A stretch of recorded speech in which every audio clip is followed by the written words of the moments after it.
Yeah. MD. JPB. It's only right, baby. Yeah. Why you mad? I got a bad bro. Name hot in these streets, no Tabasco. But I'm so stuck, that's a fact, yo. And if you think I'm frontin', you can run it back, yo. Go on, run it back. You know that I run it. Everything you wanna do, I already done it. And I got your little boo telling me she love me. I got this. Damn, it's gonna be a long night. Hello guys, what is up? It is me, Prince of Otis, and I'm back here with another video. Today, we are doing What If Shinra Was a Dragon Part 2, and you guys probably thought I wasn't going to make it. Well, here it is. And no, What If Naruto Was a Speedster is not done. One more part, and then it's done. And then you guys can, get your What If Deku Was a Technopath. And yeah, let's go right into it. We have a big recap to do, so let's go. Don't forget to like and subscribe, hit the notification bell, and just anybody else might like what is, go to the Discord, have some fun, all that jazz, and let's begin. So he last started off with the horrible accident that happened to Shinra, but he developed a weird power from it, which allowed him to save his mom. And although she was barely living, she's kind of okay. And his little brother was captured, and then Shinra got saved by Leonard Burns. Shinra grew to have the ability to control fire however he wanted, and along with this he had scales when he concentrated enough, and he just became more animalistic. So Shinra's first encounter with the 8th Company would put him in danger, but he single-handedly put Inferno to rest, and then he joined the company for real, with Obi the captain revealing that he was supposed to be at the 1st Company, but he declined to avoid attention. Shinra worked with the squad, and soon Arthur the Knight joined in, and then things would continue on as usual. As he then learned, Shinra's mother was in the hospital the entire time after the accident, and after this came the newcomer tournament where Shinra met and beat the Joker, but he escaped. Shinra then saved some attack fire soldiers, helping them during the tournament, which got him a lot of attention, which he hates. And then, he got attention from Burns as well, who he actually kept in touch with. This made people interested in Shinra, and soon he would meet another interesting character named Princess Hibana. This happened when he was tasked with catching a convicted murderer turned Inferno, and he got attacked by Princess Hibana and her company, but he didn't fight and simply defended himself, and then left Hibana embarrassed as he left. Soon Iris, the sister of the 8th Company, would then have to be saved by her team when she went to talk to Hibana, since they were actually in the same orphanage, and Shinra would set Hibana straight as she slowly starts to change. And this leads to the 5th and 8th Company forming an alliance of sorts. One of the reasons why Hibana was attacked by the 8th was because of her suspicious work on Infernals, but now they were going to focus on the 1st Company, sending some of the 5th and 8th Company to participate in their training for a week. This is when Shinra would challenge and hurt Burns, and this was a huge deal, and it was covered up. And Shinra would ask Burns about the Infernals, but he knew nothing, and Shinra trusted him. However, soon Shinra would catch Reika about to inject someone with something weird, and he stopped him, but this escalated as soon Shinra and Arthur found a lot of weird bugs after sneaking in his room, and it turns out that Karim also knew of this. Soon Shinra would catch and beat up Reika, also capturing 2 men in white clothes, and so the captured men would be left for interrogation at the 1st Company. Soon a conference would then be held as Shinra and Tamaki came with Obi, and there is where interest only grows more in Shinra from all the captains, and he kind of hates it still. He meets the Emperor and says that he follows a sort of connection with the Amaterasu flame, and this was surprising to hear, but it made it definite that Shinra had an Adoa burst, and he did. And after leaving the meeting, he learned from Karim that Reika, the 2 suspicious men, committed suicide, which made him very sad. Shinra would then give him some space and go home on his own, and on his way, this is when he would meet the Joker, who revealed that his little brother's show was part of the Evangelist. And this made Shinra rage out as he partly transformed into a dragon, leaving Joker astonished as he then left, and Shinra swore to get his brother back and get revenge against the Evangelist, but he was going to do this alone, and he wasn't going to tell his team yet.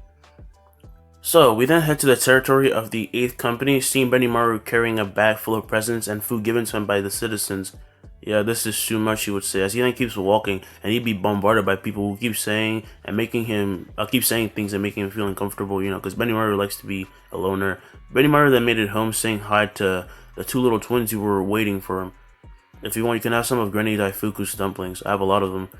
As if imitating or simply trying to be creepy, the way that the girls talked was a bit bizarre and unorthodox, but also they seemed to be doing it on purpose.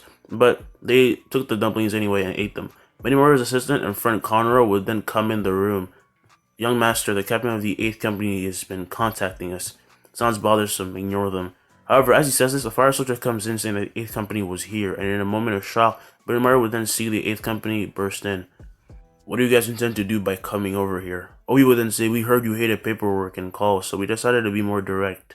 The two captains would then start arguing, having a bit of a back and forth, and Benimaru makes it clear that he has no intent on working with them or believing the story of the manufactured infernals. Shinra then cuts in. What if we give you something of equal value? There's nothing that I could heal your friend over there. Simple for me. You better not be messing with me, Benimaru would say. Shinra would then say, your stare isn't as intimidating as you think it is. Now, do you want me to heal him or not? Benimaru would then look at Connor, who said, I leave the decision in your hands, young master. I'm fine either way. Hearing this, Benimaru starts to think, but then he hears an infernal has awoken, and so he gets out to business. The 8th Company then watches as he single-handedly puts him on arrest, but that someone was also someone he talked to today, so he was very sad and morbid, but at this point it was just something that happened all the time. He then turned around to see Shinra land while holding an old lady in a comfy chair made of fire, and Shinra then lands down. I hope it wasn't too bumpy. The old woman will then think Shinra saying, that was really comfortable, thank you for bringing me here, and be kind to him. Even though he might seem rough, he's a nice kid. I can see that, says Shinra. Now after this, fireworks were being thrown into the sky and drums were being banged as it was a celebration and mourning for the death of someone very dear, and it is a lot. Now during this, people also start refixing houses, and Shinra would ask to help with the repairs, and so Obi lets him, and so he does what he can. He goes up to the workers, and he asks them if he can help. Yeah, sure kid, you seem pretty strong. Can you carry and bring us all that wood over there? Shinra then nods and heads to see a huge amount of wood, and so he points at it, creating a fire row. Are you trying to sabotage us? Says Benimaru, walking up. No, I can make my flames unburnable to help me grab things like with the old lady. With the fire holding the lumber, Shinra would then take this massive amount of wood and hold it over his head, shocking everyone as they would just see Shinra walk towards them. Damn, he's from the 8th Company, right? Yeah, he's really strong. So the rest of the company helps as well, and soon night would fall, as this is when they're done. Shinra would then be found by Benimaru and Connor as they see Shinra disappear and reappear a few feet away. The girls would notice Benimaru and Connor and run to them, saying that Shinra is showing them this awesome trick. Was that a teleporting ability? Connor would ask. Shinra would then say, I can do short range right now, but sure.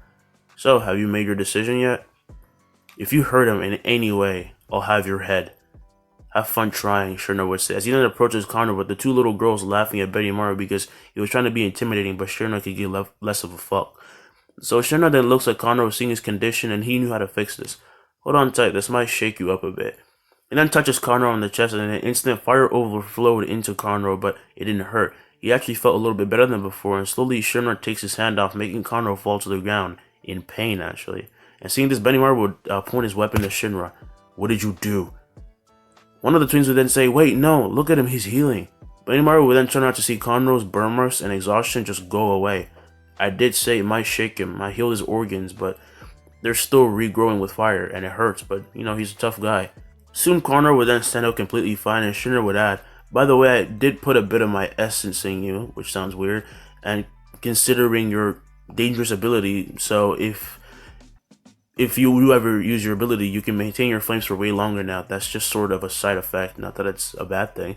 Conroe, although a bit scared, turns on his ability and is completely fine. He feels as strong as he did in his prime. Thank you. Thank you so much. Even the twins would cry despite acting so psychotic a few minutes ago, and Conroe would then hug Benimaru, who was happy, and he also just, thanked Shinra, and he couldn't care less how it was possible, but it was. He then tells Shinra that he would help, shaking his hand, and Shinra would then say, I have something to take care of, but you should find Captain Obi and tell him.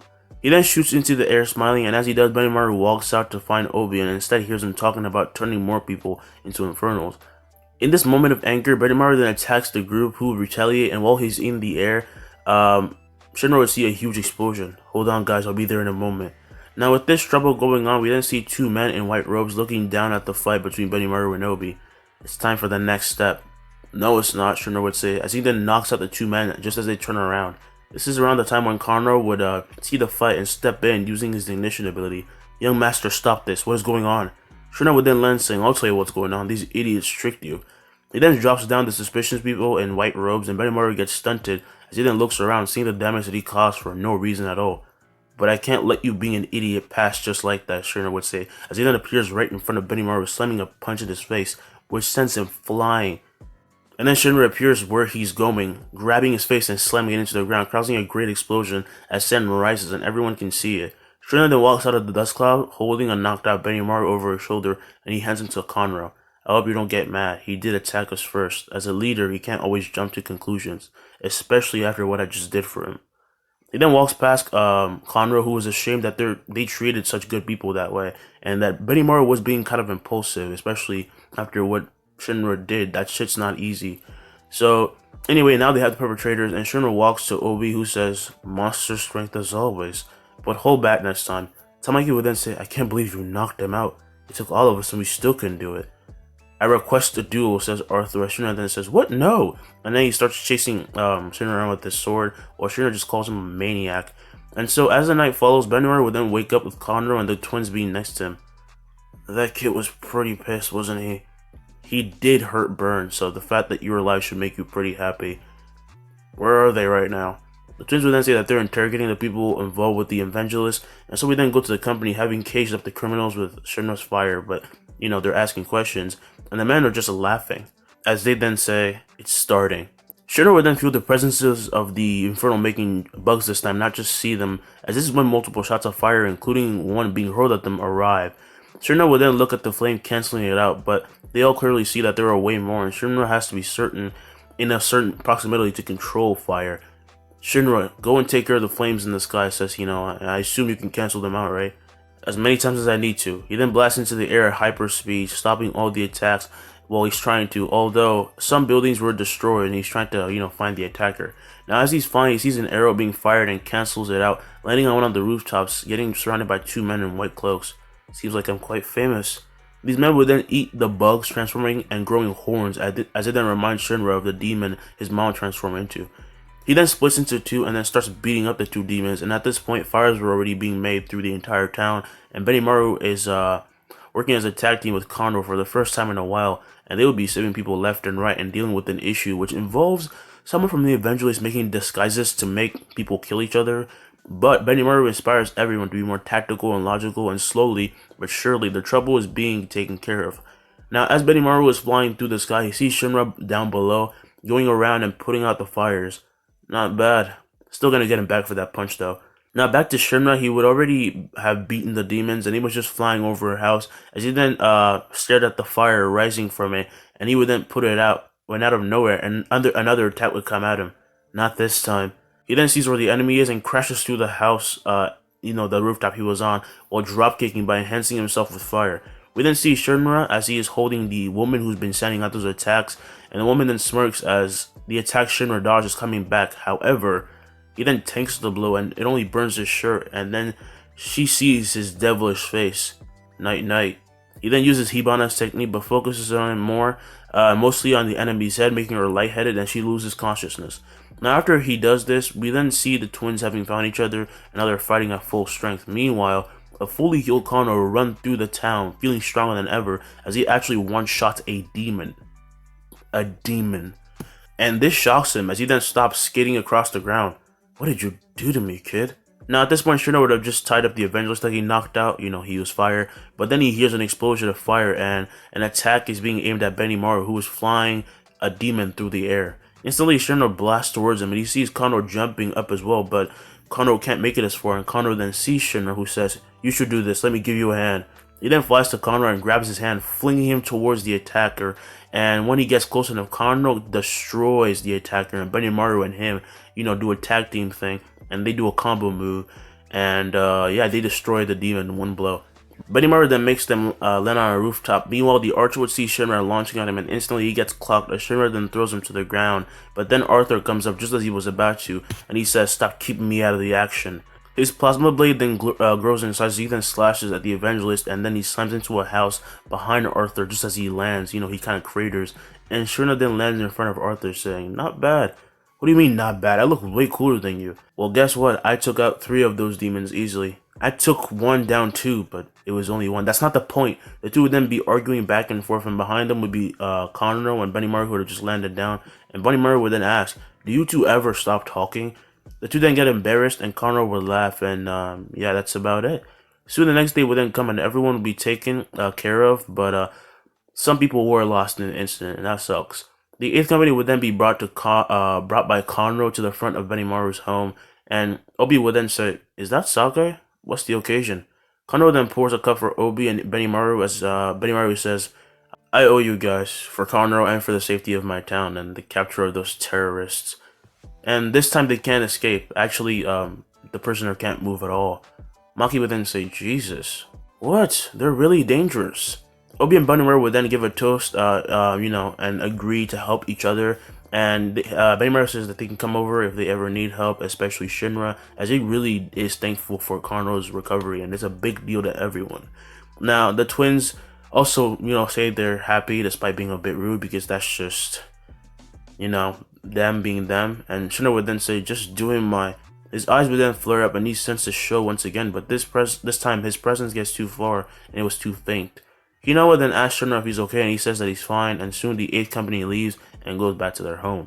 And when they arrive, they are directed to Hibana by Eris, and they go to see where Hibana is, and Hibana then introduces them to the new scientists of the 8th. I know we lack in that department. He's then cut off by Licht, who walks out with his lab coat saluting him, and he definitely looks like quite the character, Shinra would think, as he then gets stared at by him. Hello? You're that new hybrid fire soldier with the Adola, right? Shinra then says yes and asks why he's calling him a hybrid, and Licht says some people call you that, some people call you someone from every generation, it's complicated. He then keeps touching Shinra when Hibana pushes him away, and he then apologizes as they go through his qualifications, which prompts Shinra to ask a question about Adola links. But Licht only gives him a vague answer, and it makes everyone a bit suspicious, but he seems very knowledgeable in his field. Look, if you don't like the transfer, you can choose someone else, like would say, as Inawa and Obi would then say they actually have someone in mind called Vulcan, who's a sort of blacksmith, and he's very good at his job, and a lot of people try to recruit him but fail, but they might still keep Licht. Shinra then says, trust me, I'll make him listen to us. And then he walks out with Hibana asking if he seems a bit off lately.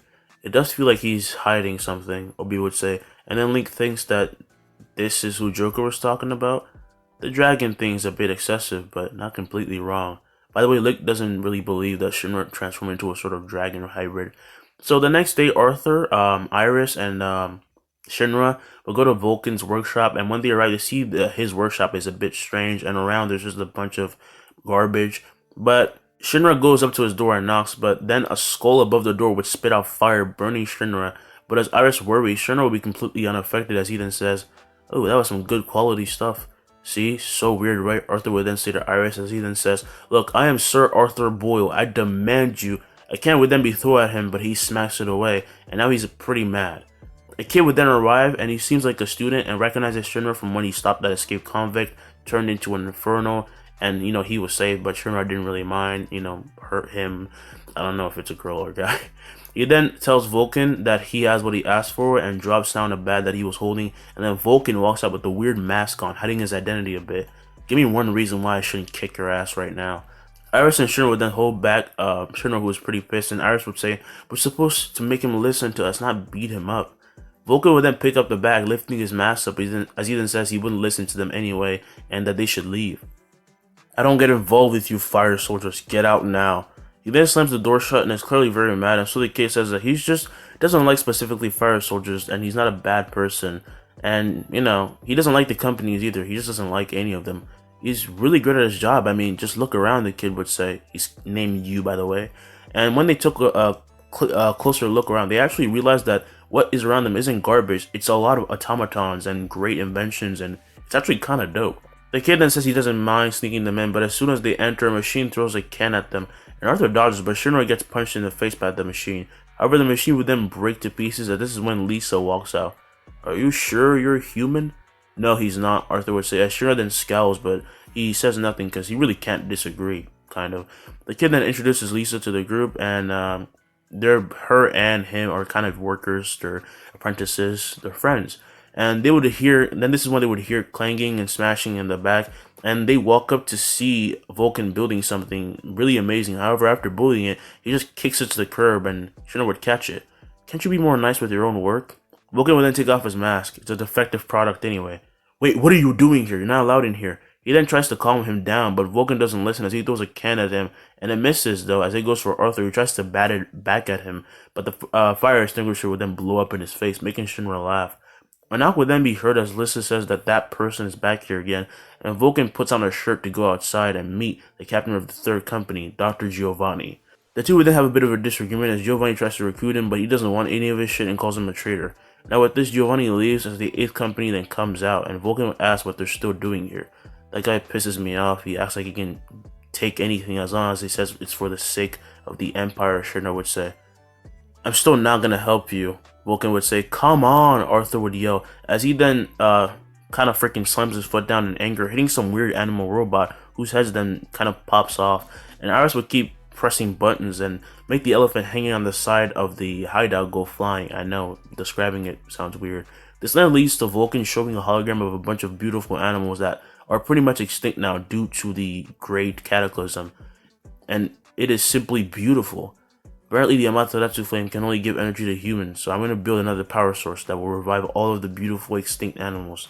That's my dream, Vulcan would say. Then you should, Vulcan would then cut off Shinra saying, but I'm not going to join a company.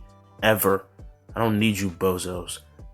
He then stops the hologram and goes into his workshop, and Shinra has a look of guilt, but he doesn't know why, and this is where a sort of link is established, and his whole body kind of twitches.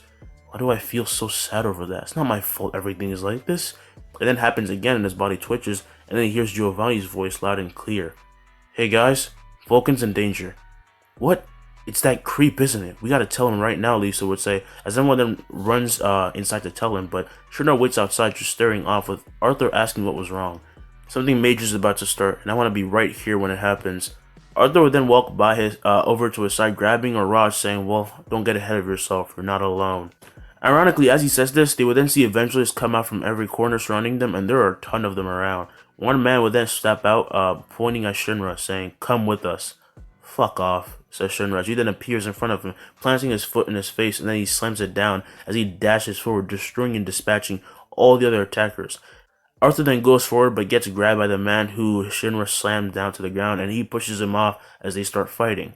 Now with all the ruckus going outside, there is no way Vulcan and the company don't hear all of it, and they peek to see Shinra and Arthur in a great battle. Arthur would then be slammed into the hideout, breaking the door and slamming into the workshop. Luckily though, Shinra is still fine and goes to take care of the man that Arthur was fighting once and for all. Meanwhile, Arthur would get a good looking sword that he can use and a cape minus the horse strapped to his freaking front, which looked weird. And then he steps out swinging with exact precision. Shinra would then have just knocked out another evangelist, and then he looks back to see Arthur's attack and jumps up dodging it as the rest of the evangelists get dealt with. And this time it wasn't just illusions, they brought that many because they know how dangerous Shinra is. Took you long enough, Shinra would say. Thanks. Arthur then says he didn't do it for him, and Shinra then goes looking for Giovanni, and soon he lands in a forest and looks around. Come out. I can see you, literally, Shinra would say. And the fist then comes out of nowhere, hooked up to a chain as it wraps around Shinra's neck, going to strangle him, but then the chain melts as it gets close, and Shinra dashes and appears right in front of Giovanni's face, who then appears upside down, moving really fast, but Shinra would be right in front of him once again, and they keep going back and forth and back and forth. This kid is making this so much harder than it needs to be. He's then punched, and then Shinra grabs his other hand and rips it off, melting it off. Go to sleep for a while. He then uses Hibana's technique once again and knocks him out. It's really useful, isn't it? Says Hibana as she then walks out, saying that she'll take care of the rest, and Shinra nods, going back to the workshop. Now, back at the workshop, Arthur would be having an all-out battle against Lisa, who snapped and was in fact under control of Giovanni this entire time, and Giovanni is of course part of the Evangelist. She uses octopus-like arms made of fire to attack, and Arthur just keeps cutting through them with ease as he's trained with someone as fast and as strong with Shinra for years. Sometimes he just gets a bit too big for his own britches, and he gets knocked back. Now, while this is going on, Shinra would then arrive flying over to see them fighting, and as he uses his infrared vision, he then sees that Lisa's fire is kind of warped right now, and it just doesn't have a specific shape. And it's weird because he thought that everyone knew that she was a pyrokinetic, but apparently they didn't, and she's betraying people. Shinra would then say, just what is... His body then twitches again as he moves at super speed, landing a bit far from the workshop but right next to it, and when he looks up he sees Sho. Are you the one who's been connected with me this entire time? Sho would ask. Wow, Sho, you've grown a lot. Mom would be pretty surprised. Sho would then tilt his head in confusion as he does not know who this man is, and then he moves forward, surpassing time itself, and everything is essentially frozen. He then looks at this man up close. You and I are brothers? But he disregards this as he then punches him in the stomach, but his eyes would widen as he sees Shinra has caught the punch, and he turns around. Did you just freeze time? Even I can't do that. Sho then backs away as time is still frozen and he cannot understand how this is possible. Come on, Sho, it's me. It's Shinra.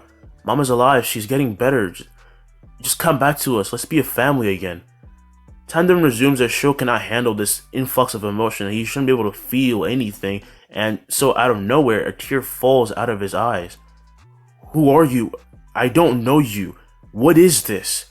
He then gets a sword ready and attacks Shinra as they get into a fight, but neither one is winning, mostly because Shinra is trying to converse with his little brother and doesn't want to kill him, and Shinra then manages to knock out the sword from Sho's hand and holds him down with his eyes blazing.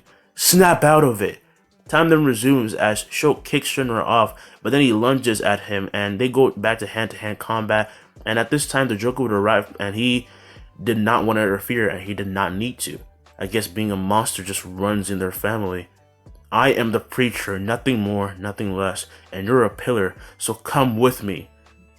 Shinra at this point would be mad. Not at Sho, he would never be. He's mad at the evangelist, he's mad at himself for not just acting on his instincts and just going after Sho himself. Now as Sho punches him again in the stomach in his slowed down world, making fire and wind pressure blow out behind Shinra and blowing up the workshop a bit. This is when Lisa and Arthur stop fighting as they and Iris, as well as the kid, Yu, see Shinra with his clothes burnt off, and Shinra then has a tear falling out of his eyes, and they don't see this though. And as he does kind of cry, Sho looks up and a tear lands on his face, and Shinra says this is unacceptable. Sho at this point already starts to believe Shinra and his brainwashing is becoming undone, but then someone comes and snatches Sho away as a great wall of fire hits Shinra, kind of blindsiding him, and then he looks in front of him and Sho is gone. He can't sense him anymore. Get back here!